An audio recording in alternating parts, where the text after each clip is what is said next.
No? The professed followers of Christ are no longer a separate and peculiar people. The line of demarcation is indistinct. The people are subordinating themselves to the world, to its practices, its customs, its selfishness. The church has gone over to the world in transgression of the law, when the world should have come over to the church in obedience to the law. Daily, the church is being converted to the world. So, volume 8 ng Testimonies for the Church, 118, paragraph 4. It is a solemn and terrible truth that many who have been zealous in proclaiming the third angel's message are now becoming listless and indifferent. The line of demarcation between worldlings and many professed Christians is almost indistinguishable. Many who once were earnest Adventists are conforming to the world, to its practices, its customs, its selfishness. Instead of leading the world to render obedience to God's law, the church is uniting more and more closely with the world in transgression. Daily, the church is being converted to the world. No? So, nagiging worldly na ang church, no? So, natin ito. So, during the year 1901, 1900 man yung sinabi ni Mrs. White na worldly ng church. So, 1901, umuwi si Mrs. White galing sa Australia. 10 years siya nanatili sa Australia. No? So, para mag-attend ng General Conference. So, ang nangyari, pagsabi ng President na si Elder Daniel, sabi niya, the conference is now formally open. What is your pleasure? So, si Mrs. White, punta agad sa harap, sabi niya, mabasa sa General Conference Bulletin, April 3, 1901, paragraph 1. Sabi ni Mrs. White, I feel a special interest in the movements and decisions that shall be made at this conference regarding the things that should have been done years ago, and especially 10 years ago, when we were assembled in conference, and the Spirit and power of God came into our meeting, testifying that God was ready to work for His people if they would come into working order. So, ito ang sinabi ni Mrs. White nung matapos sabihin ng presidente ng General Conference na the conference is now formally open. Sabi niya, the brethren assented to the light God had given, but there were those connected with our institutions, especially with the Review and Herald Office and the conference, who brought in elements of unbelief, so that the light that was given was not acted upon. It was assented to, but no special change was made to bring about such a condition of things that the power of God could be revealed among His people. So sabi ni Mrs. White, na ang interest niya sa mga decisions ng General Conference na ginaganap sa 1901 ay tungkol sa mga dapat nilang ginawa 10 years ago. Nung sila conference, saka sinabi niya yung pag-oppose niya sa centralization, no? Sa niya. So, katawa natin isang paragraph 3. Sabi niya, year after year,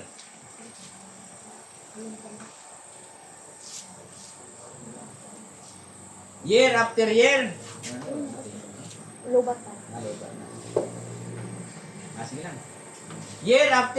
the same acknowledgement was made, but the principles which exalt the people were not woven into the work. God gave them clear light as what to do, as what they should do, and what they should not do. But they departed from that light and it is a marvel to me that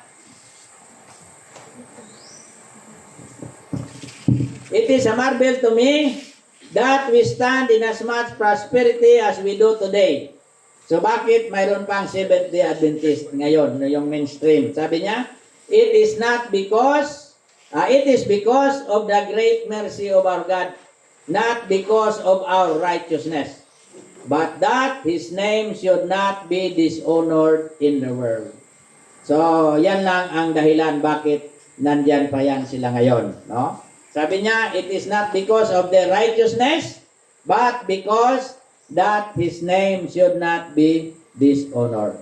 So, the same, ito pa rin nga na kasi mahaba itong sinabi ni Mrs. White, pero laktawan ko lang. 1901, ito ang taon na sinabi ng Panginoon sa pamagitan ni Mrs. White na the voice of the General Conference is no longer the voice of God.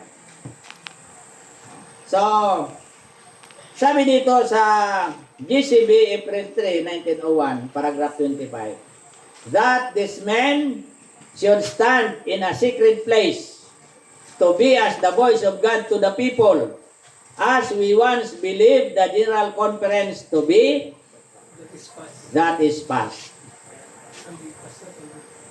What we want now is reorganization. We want to begin at the foundation and to build upon a different principle. So, ang panawagan is reorganization. So, yung na-centralize dapat i-reorganize, dapat ibalik doon sa simple organization. So, nangyari sana ito kasi dinivide nila yung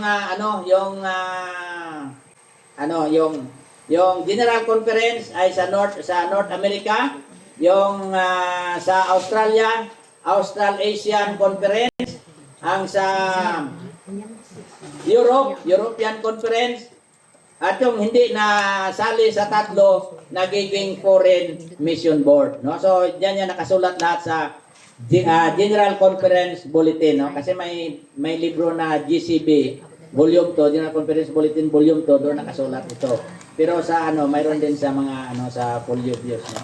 So, hindi nangyari ang ni Mrs. White na ibalik sa simple organization, no? So, binalik nila ang kasi nagbaba ang ang presidente ng General Conference nagbaba, pero binalik nila, no? Sana na-divide na yung ng gawain, no?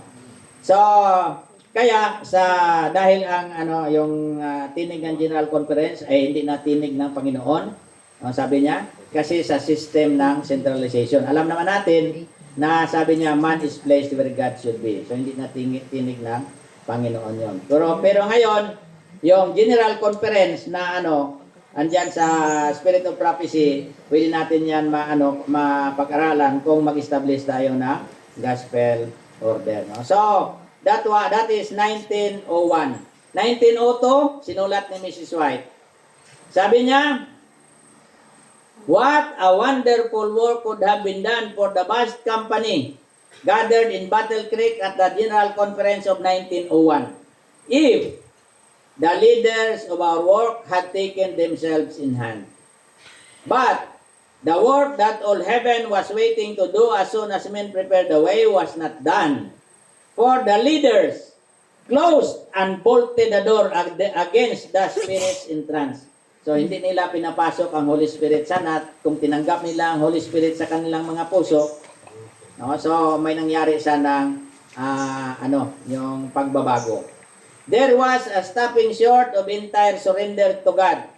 And hearts that might have been purified from all error were strengthened in wrongdoing.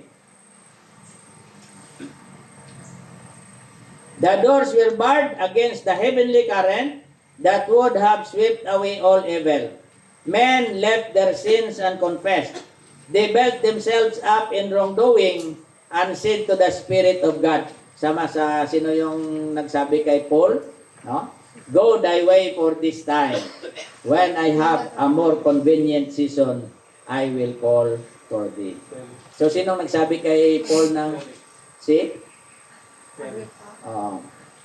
So, mabasa natin sa Battle Creek Letters, page 55, paragraph 4. So, in 1903, sabi ni Mrs. White, the result of the General Conference has been the greatest, the most terrible sorrow of my life. No change was made. So, may panawagan ang Panginoon. So, sabi niya, Volume 8 ng Testimonies 96. Unless there is a reformation, calamity will overtake the publishing house and the world will know the reason. I have been shown that there has not been a turning to God with full purpose of heart. The Lord is dishonored in the institutions erected for His honor. No? So, ano ang reformation? No? Kasi, palagi nating marinig ang reformation. No? Sabi dito, what is reformation? 1 is M128 paragraph 1. No? Sabi doon, the Bible and reformation are two different things. No? So, ang kinuha ko lang reformation. Reformation signifies a reorganization, a change in ideas and theories, habits and practices. No? So, ano ang sabi sa kanina binasa natin? Unless there is a reformation, ano sabi niya? Calamity will overtake the publishing house. No, sa mga sabi doon sa Evangelism 6:9-5, all the promises and threatenings of God are alike conditional. So this is a threatening of God. No, sabi niya kung walang reformasyon, mayroong calamity, no, na mangyari sa publishing house. So, kung nag-reform sila, nagbago sila, sana wala mangyari ang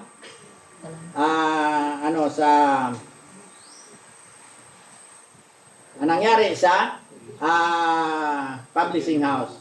So, noong January 7, 1903, sabi niya, we have all been made sad, very sad, by the news of the terrible loss that has come to the cause in the burning of the Review and Herald office. In 1 year, 2 of our largest institutions have been destroyed by fire.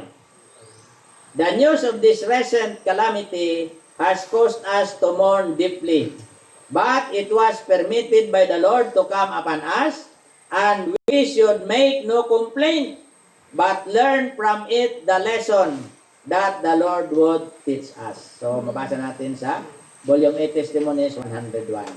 No? So, patuloy. Paragraph 3 ng 101. The destruction of the Review and Herald building should not be passed over as something in which there is no meaning. Everyone connected with the office should ask himself, wherein do I deserve this lesson? Wherein have I walked contrary to? And thus said the Lord, that He should send this lesson to me. Have I heeded the warning and reproofs that He has sent, or have I followed my own way? So yan ang ng Panginoon sa kanila. Dahil hindi sila nag-reform, hindi sila nagbago, hindi nila sinunod ang Panginoon, kaya yung threat ng Panginoon na may calamity na mangyari sa publishing house ay natuloy, nasunog. The same year, 1903, April 21. So, from 247, basahin mo hanggang sa 250. So, sabi dito, in the balances of the sanctuary, the Seventh-day Adventist Church is to be weighed. She will be judged by the privileges and advantages that she has had. If her spiritual experience does not correspond to the advantages that Christ at infinite cost has bestowed on her, if the blessings conferred have not qualified her to do the work entrusted to her, on her will be pronounced the sentence found wanting. By the light bestowed, the opportunities given, will she be judged. No? So, ito na ang simula ng way ng Seventh-day Adventist sa balance ng Panginoon.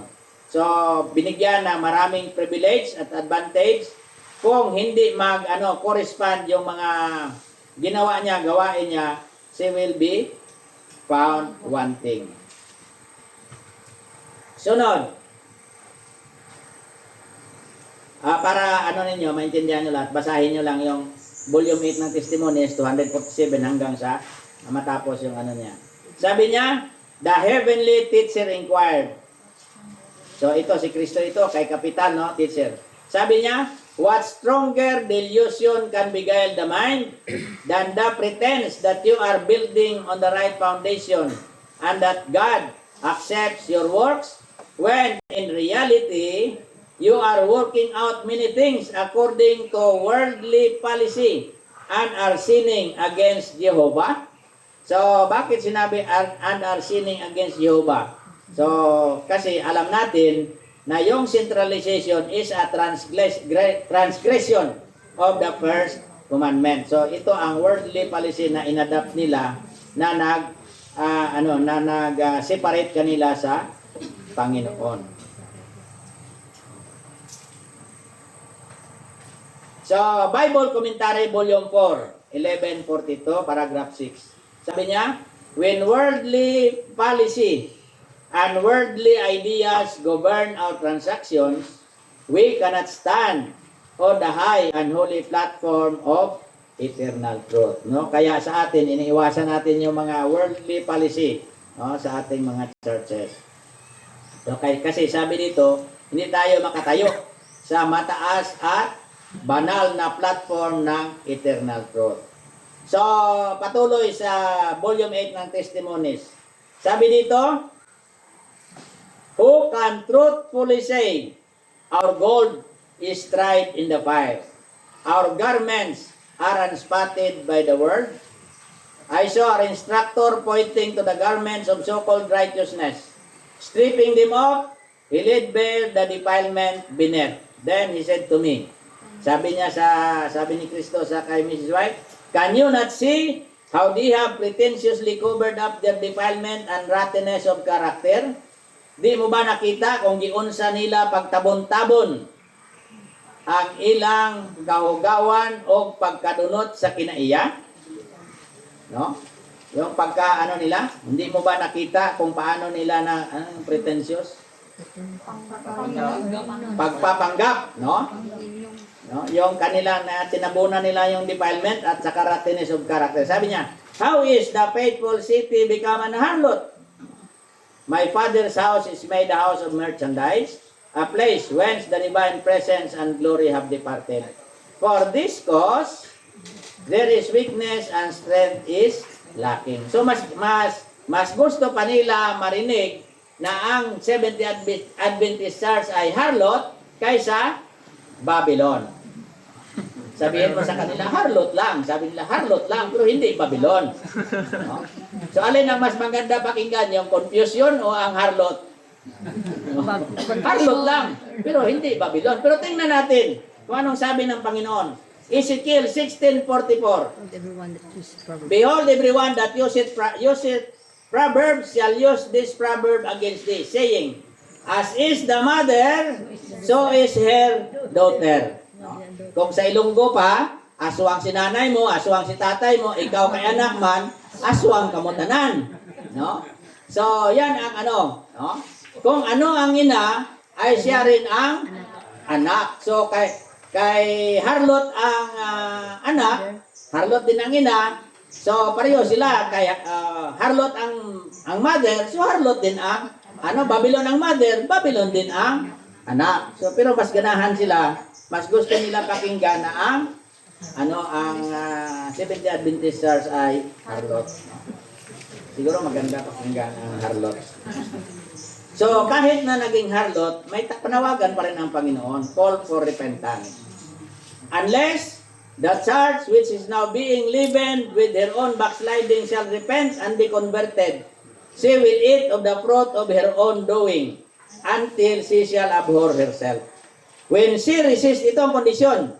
When she resists the evil and chooses the good, when she seeks God with all humility and reaches her high calling in Christ, standing on the platform of eternal truth, and by faith laying hold upon the attainments prepared for her, she will be healed. So ano ang kondisyon ng Panginoon? So balik siya sa platform. So i-decentralize, no? Ano yun? Decentralize yung system.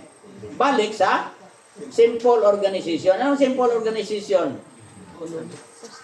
Sabi niya, simple organization and church order are set forth in the New Testament scriptures, and the Lord has ordained this for the unity and perfection of the church. Paulson Collection 298. No? So yan ang simple organization. Yan ang ordained ng Panginoon. So, tinawagan sa mag-repent. Pero, nag-repent kaya? No, sabi niya, sunod, 1905, 1903 man, naging harlot siya. Pagka 1905, sabi dito, ito ang ginagamit nila against sa atin. Sabi dito, the Lord has declared that the history of the past shall be rehearsed as we enter upon the closing work. Every truth that He has given for these last days is to be proclaimed to the world. Every pillar that He has established is to be strengthened. Ito ang ginagamit nila against sa atin. We cannot now step off the foundation that God has established. We cannot now enter into any new organization, for this would mean apostasy from the truth. So, sino ang nag-step off sa foundation? Ano ang foundation natin? Desire Obedience 414, Christ is our foundation. Sino ang nagtayo ng new organization? Basahin mo ang volume 8 ng Testimonies 213. Sabi doon, kung nag-successful si Nimrod sa kanyang paggawa ng tower na centralize niya ang yung Babylon, sana naka-establish yan ng new religion. Pero hindi nagawa ni Nimrod, no? Hindi nagawa ni Nimrod kasi dinestroy ng Panginoon yung tower na ginawa niya. Sino ang nag-successful sa paggawa ng tower? So, ang Seventh-day Adventist. Doon sila naging successful sa pag-centralize. So, sino ang nag-step off sa foundation? Ang mainstream Seventh-day Adventist. Sino ang nag-establish ng new religion? Ang mainstream Seventh-day Adventist. Bakit? Hindi naman yung religion ng Panginoon. Ginawa nilang sinagoga ni Satanas. No? So, sabi sa Desire Obedience 414, the church is built upon Christ as its foundation. It is to obey Christ as its head.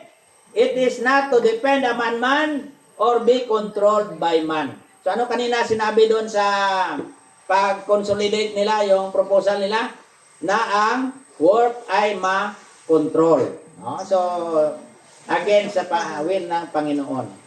So, the same year, 1905. So, malapit na siguro ako matapos. 1905. December 4, 1905. Sabi dito, the great apostasy which is developing and increasing and waxing stronger. Ano sunod sabi niya? Will continue to do so until the Lord shall descend from heaven with a shout. So, ano sabi ng Panginoon through Mrs. White? Yung apostasy na nag-develop at saka nag-i-increase at saka waxing stronger hanggang kailan? Until the Lord shall descend from heaven with a shout. Until the second coming. So, at saka, ang what is to come na i-prophesy na ni Sister White. And what is to come had been prophesied. Ano mangyayari sa Seventh-day Adventist? Yung ibang Seventh-day Adventist pastor ngayon, nasasabi, sige kayong preach ng Sabat na wala namang sandilo na darating. Aywan ko kung narinig ninyo mga pastor na wala ng sandilo. No? Pero anong sabi ng Panginoon through Mrs. White? Sabi niya, the Lord has a controversy with His professed people in these last days. In this controversy, men in responsible position will take a course directly opposite to that pursued by Nehemiah. They will not only ignore and despise the Sabbath themselves, but they will try to keep it from others by burying it beneath the rubbish of custom and tradition. Kaya ngayon, may mamit mo, no? Iba-iba ang kanilang sa Sabat. May namit ako, isang pastor, pero ano 'yon? Yung galing din siya sa mainstream, nagseparate siya, pero ang organisasyon niya Spanish ang pangalan. Iglesia del Sétimo Día Evangelio Todo el Mundo. Pero ang ginagamit niya na basyanan ng kanilang doctrine is the 28 fundamental belief. 28 fundamental belief. Sabi niya, kasi ang namin pag-meet namin is, ang issue is Sabat. So, pinasalita namin una, pagkatapos sinabi niya, na sabi niya, wala tayong mabasa na pwede natin i-separate ang Bible and the Spirit of Prophecy.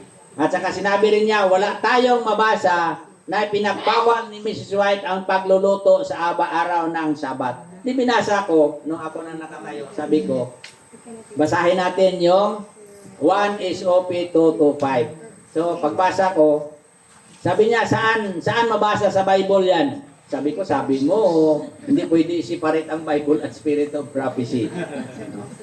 So, sinabihan ba ko na hindi daw ako nakakaintindi? Panabayaan ko na lang, bahala na. Yung mga anak ko galit. Galit yung anak ko. Sabi niya sa anak niya, kaya yung anak niya ay estudyante. Tapos English major. Sabi niya, tulungan mo si tatay. Sabi ng anak ko, siya pabayaan niya.